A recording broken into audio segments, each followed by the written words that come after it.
What's up, Tailgaters? You're in the booth with Tailgate Nate today. Welcome to my channel. It's time for another edition of my college football playoff and New Year's Six bowl game predictions. Very slight changes this week. In fact, I think I only have one change in my actual predictions this week because there wasn't really a whole lot that there wasn't really a whole ton especially in these college football playoff rankings, especially with what happened last week, that would lead to any sort of significant change as of right now. Now, of course, this upcoming week, yes, that's absolutely going to change. You have a lot of big-time matchups that are definitely going to shuffle the way these rankings are set and the way that I predict what's going to happen moving forward. But we're first going to react to the college football playoff rankings that came out yesterday, and then we'll get into my predictions. But before we do all that, I got to say thank you for the support on the channel. You guys know how much it means to me. In case you don't, I just said it really does mean a lot to me. You can show your support many different ways. You can like, you can comment, you can share. Biggest two ways, though, hit the subscribe button, ring the bell, and you're doing a big way right now just by watching this video. So whatever you guys are willing and able to do to help support the channel means a lot to me. But enough about all that. Let's get all that out of the way, and let's talk about the college football playoff rankings that came out yesterday, and there wasn't a whole lot of significant changes. You take a look there, the top 8 remained exactly the same. Maybe a little bit of surprise to some that Ohio State has still remained the number 1 team in the country. Even with Georgia's win over Missouri, even with Ohio State struggling to get by Rutgers, I think the committee is still looking at those 2 wins against Notre Dame and Penn State. Still 2 top 20 teams. Especially if Penn State beats Michigan this weekend, that resume just looks even better. Georgia's got the 1 win against Missouri. Now you have opportunity for a whole lot more. You have to play Ole Miss and Tennessee over the next 2 weeks here. With those 2 wins, their resume, in my opinion, would be a lot better than or not necessarily a lot better, but it would be better than what the Buckeyes have put on paper. But again, this is where you, start to get into some of the inconsistencies, right? So Ohio State is number 1 because to the College Football Playoff Committee and to many other people, including myself around the country, they have one of, if not the best resumes in all of college football. When you take a look at Georgia, too, they finally got that resume-building win when they were able to beat the Missouri Tigers this past week. Michigan obviously does not have a whole lot on their resume, although it starts this week when they play the Penn State Nittany Lions. But if you're going based off resume, and that's the whole reason that Ohio State is at number 1, and I've talked about this in my ranking reaction in my college football playoff prediction video last week, is that Florida State, Washington, maybe even Oregon, you could denote Texas, Alabama, they deserve to be above some of these teams in the top 4 just solely based off resume. It's a combination of resume, how you've looked, what have you done for me lately, that sort of thing. Now, honestly, if you were to sit here and ask me, do I think the committee got it right? For the most part, I would say yeah. I didn't really talk about what I thought the committee did, or if I thought the committee got it right. Honestly, if you go take a look at my top 25 poll that came out, what would it be, 2 days ago now?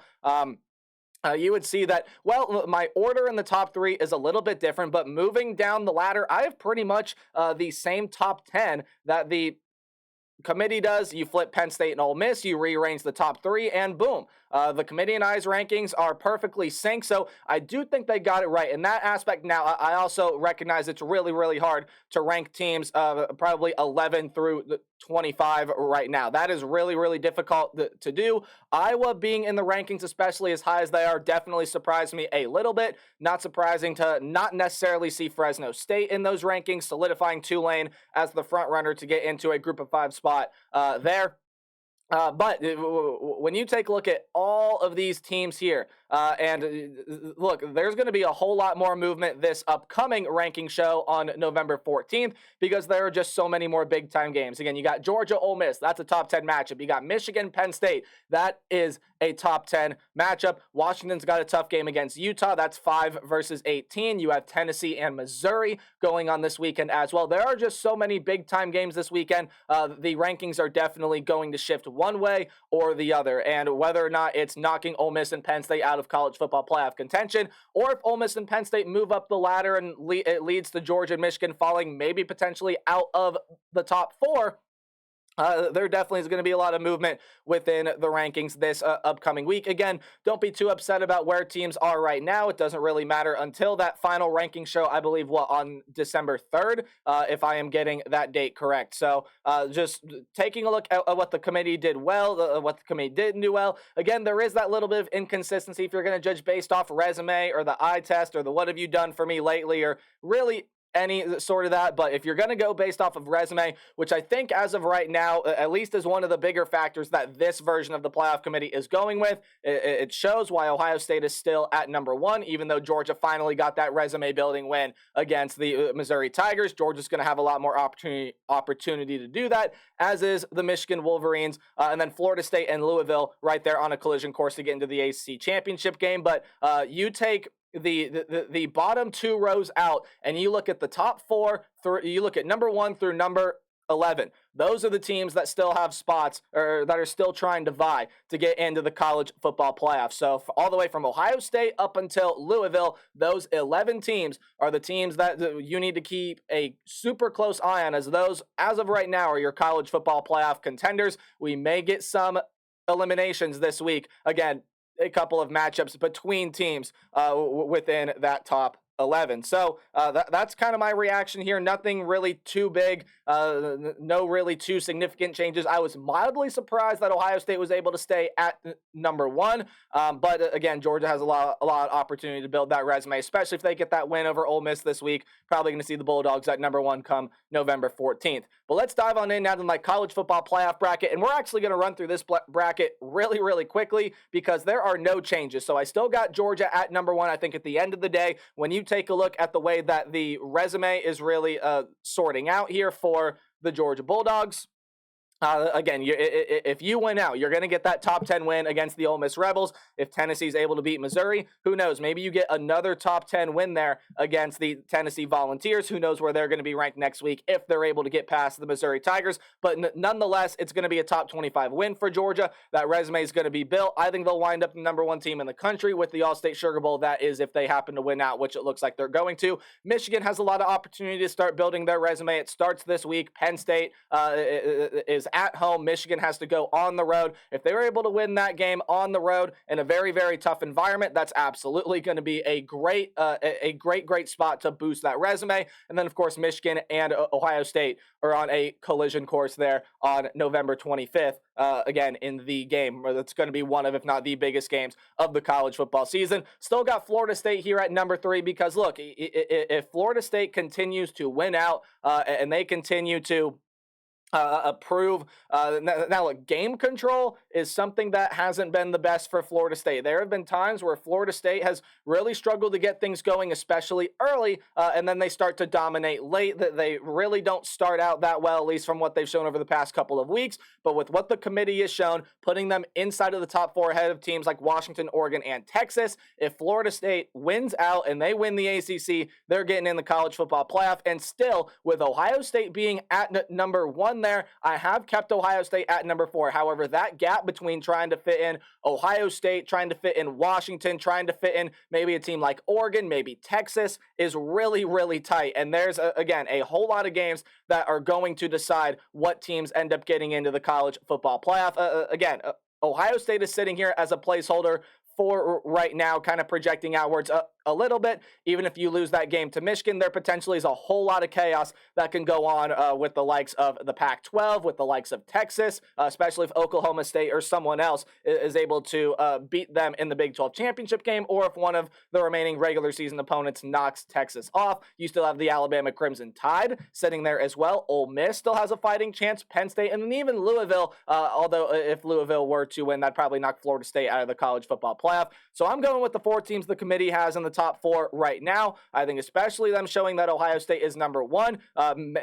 Again, I talked about this last week, may very well show that even if you lose a super close game to the Michigan Wolverines, you still have a really good shot to get into the college football playoff. And there are a whole lot of scenarios, probably start talking about that next week once we have 2 weeks left. But and then again, my semifinal national championship matchup, has not changed. Still think Georgia's going to move on to the national championship game to face the Michigan Wolverines, and I still have Michigan winning the national championship.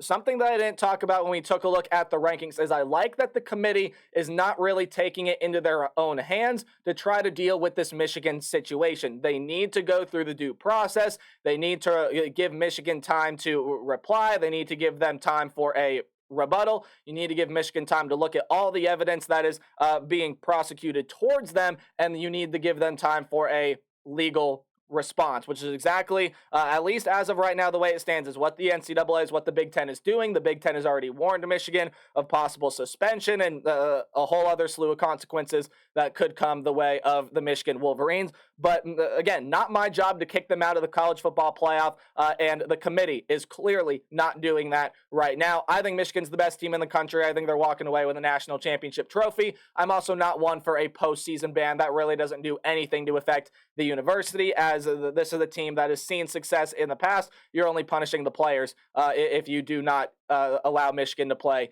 in the postseason, kind of what some of the guys on the college football playoff ranking show were talking about yesterday, and I agree with them in that way fully 100%. So there's my college football playoff bracket. We'll go ahead and dive on in to my New Year's Six bowl game projections. You'll notice there is a change here. This was where the Oklahoma Sooners sit with 2 losses over the past 2 weeks. I vaulted the Texas Longhorns here into the Goodyear Cotton Bowl Classic, where I do have them playing the Washington Huskies. Think the Huskies are going to end up falling just short of the college football playoff. Again, they are sitting at 9-0, one of the only 7 undefeated teams left in the country, one of the only 5 undefeated Power 5 teams left in the country, sitting right on the outside of the playoff there at number 5. Now, if they win out and they get to the Pac-12 championship game and they win the Pac-12, absolutely, Washington's probably going to be in the college football playoff over a 1-loss Ohio State, and definitely over a 1-loss Michigan that did not end up winning their conference. You could even make the same case for Oregon, which we'll talk about later.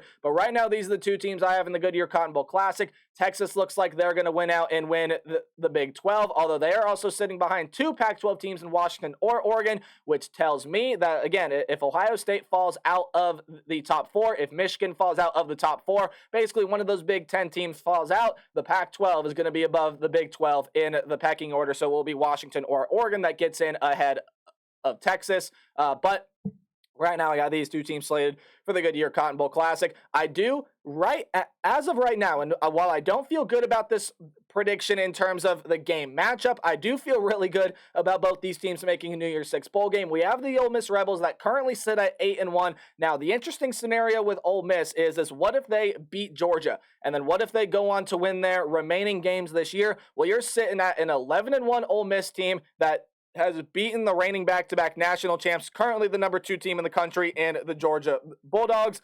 And then what if Georgia goes and wins the SEC? So Georgia likely is in the college football playoff, and Ole Miss's only loss is to a 1-loss SEC champ. I'd say they have a win over a 1-loss SEC champion Georgia Bulldogs. Or even better, what if Alabama wins the SEC championship game and then Ole Miss's only loss is to a 1-loss SEC champion? So there's a whole different things that can go on with Ole Miss, but because Oklahoma fell out, Ole Miss jumped in to a New Year's Six bowl game, and right now I have them rematching in the Chick-fil-A Peach Bowl against the Group of 5 champion Tulane Green Wave. I think it'd be absolutely amazing to see a rematch between these 2 teams. That game was a whole lot of fun, taking you all the way back there to week 2. I would love to see this game again between these 2 sides. I think it'd be a very, very fun contest. And again, while I don't feel great about the prediction of these 2 teams going up against each other, I definitely think with the way things are playing out that it is a very likely possibility that these 2 teams could see the same field again this season. When you move on to the Capital One Orange Bowl, hey, no change here. Still 2 teams very much in the race for the college football playoff, with Florida State making the college football playoff. You have the second best team out of the ACC, which again is far and away this year probably going to end up being the Louisville Cardinals. They sit 8-1, very high likelihood to win out the rest of the way. And in order to get into the playoff, you have to beat Florida State, probably have to win the rest of your games pretty convincingly. And then the Alabama Alabama Crimson Tide are sitting here in the Capital One Orange Bowl. They have all but solidified their spot there in the SEC, the SEC West, my apologies, as the representative there to go to Atlanta from that division. Likely that's going to be the way that it gets there. The only way that it doesn't is if Ole Miss wins out and then Alabama loses their 2 remaining SEC games to Kentucky and Auburn, which again likely is not going to happen. So you still got the Crimson Tide sitting here in the Capital One Orange Bowl, could very well jump into the playoff as the SEC champ if they're able to get the job done, likely against the Georgia Bulldogs in Atlanta. And then the Verbo Fiesta Bowl has not changed. You still got the Penn State Nittany Lions here. They really woke up against Maryland, especially offensively. That's a Penn State team that's starting to look a whole lot better, especially from what we expected of them coming into the game in Columbus against the Ohio State Buckeyes. And then you have the Oregon Ducks sitting right here as well, the number 6 team in the country. And I'm telling you right now, if Oregon wins out, they upend their loss and take vengeance against Washington in the Pac-12 championship game. Oregon is getting into the college football playoff. This is the team that's playing some of the best football out of anyone in the entire country. Oregon's absolutely deserving a spot to go to the college football playoff if they can end up winning out. Still got some tough games here on the slate. You still have to play a side in USC that has a new defensive coordinator. I think that's going to be a very interesting game to watch, although Oregon likely going to end up pulling that one out. And then you still have Oregon State there in a couple of weeks. So still a lot of interesting, still a lot of fun games to come down the slate. I'll give you a reminder of what I predicted for the college football playoff. And again, that 1, 2, and 3, I feel pretty good about as of right now. That number 4 spot, if you want to throw Washington in there, be my guest. You want to throw Oregon in there, be my guest. If you want to put Ohio State in there, like I've done, be my guest. Texas, Bama, there are so many other teams that can make a run to the college football playoff. That number 4 spot is really the spot that's up for grabs right now. But hey, that's going to do it for this video. Thank you guys so much for watching. If you did enjoy, subscribe, like, comment, share, anything you can do to help support the channel. Remember to play hard, but tailgate harder. Got more weekly predictions coming out for you today. Goodbye.